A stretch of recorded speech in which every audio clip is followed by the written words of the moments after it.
వల్లలార్ ఒరుమైపాడు సందేశం. వల్లలార్స్ message of unity. నమస్కారం. వల్లలార్ అని పిలువబడే రామలింగ స్వామిగారు తన తిరువరుట్పా ద్వారా ప్రపంచానికి అందించిన అత్యంత గొప్ప సందేశం ఆన్మనేయ ఒరుమైపాడు.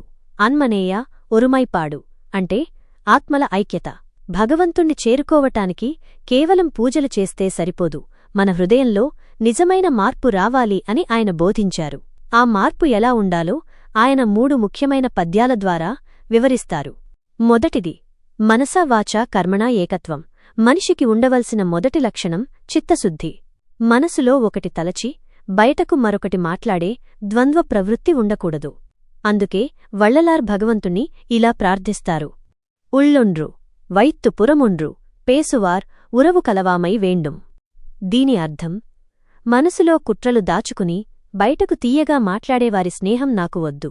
మనసు, మాట మరియు క్రియ ఈ 3 ఎక్కడ ఏకమవుతాయో అక్కడ ఒరుమై యూనిటీ సిద్ధిస్తుంది.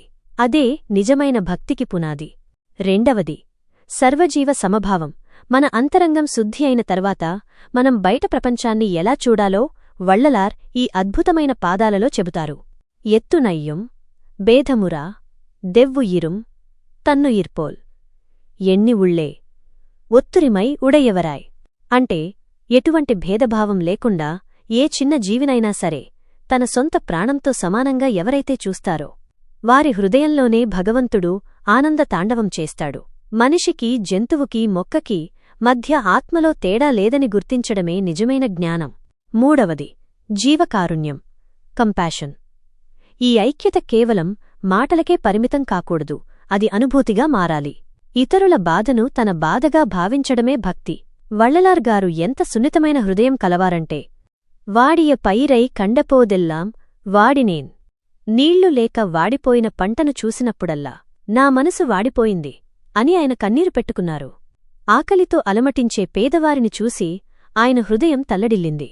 కాబట్టి వల్లలార్ చెప్పిన ఒరుమైపాడు సారాంశం ఇదే: మొదట నీలో నిజాయితీ ఉండాలి, తరువాత సాటి జీవిలో దైవాన్ని చూడాలి, చివరిగా ఆ జీవి కష్టాన్ని నీ కష్టంగా భావించి సేవ చేయాలి.